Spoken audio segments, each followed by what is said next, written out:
Do you support what Hamas launched on Saturday morning?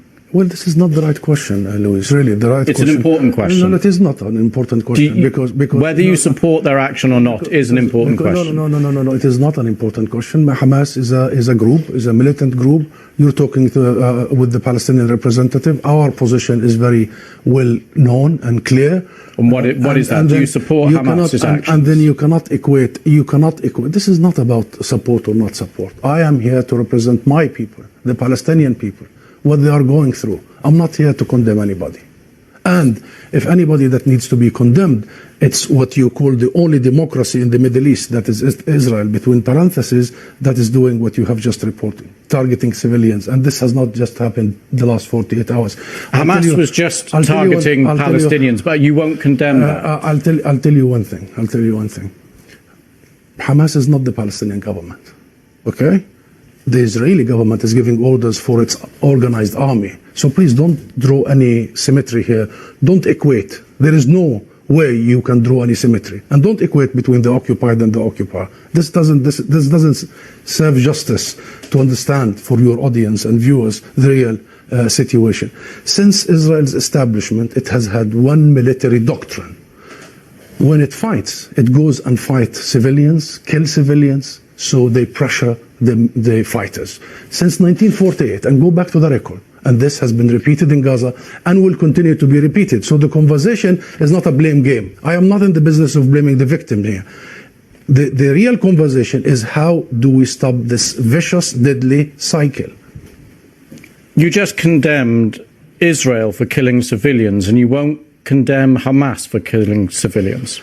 How many times you have interviewed Israeli officials, Louise? Hundreds of times. How many times Israel have committed war crimes right live on your own cameras? Do you start by asking them to condemn themselves? Have you? You don't. No, I'll answer that question. You don't. You know why I refuse to answer this question? Because I refuse the premise of it. Because at the very heart of it is misrepresentation of the whole thing. Because it's the Palestinians that are always expected to condemn themselves.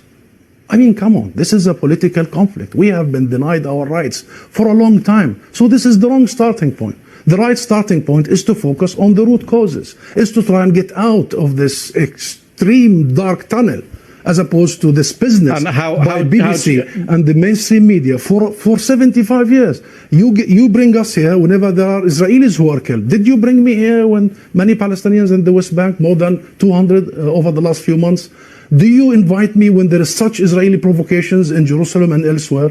Because what Israelis have seen, which we started by saying tragic, the last 48 hours, the Palestinians see every day for the last 50 years. You know the situation in Gaza, you've just described it. This is the biggest open-air prison. Those people, 2 million, have been taken hostage by Israel for the last 16 years. So I'm saying this just to say, Louise, perhaps this is about time we abandon this rhetoric, very dangerous, this framework, and we start giving people the real ugly truth sometimes. What is the solution in your eyes? International law. That's it. What does that mean?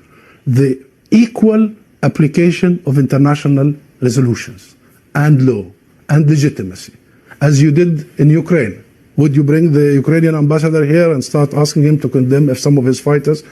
We need to fully and equally apply the rules that were created by the League of Nations after the horrors of the Second World War. We need to make sure that Israel is not the exception. It has been for the last 75 years. We need to make sure that nobody is above the law. Britain is renowned, Louise, for the rule of law. I think that's the solution. Israel is an occupying force. It is responsible to provide protection for the people under its occupation. And should they commit crimes and crimes against humanity in the coming hours and weeks, it must be held accountable by the international community and the international judicial system. Hussam Zomlot, thank you very much for coming on the programme. Thank you.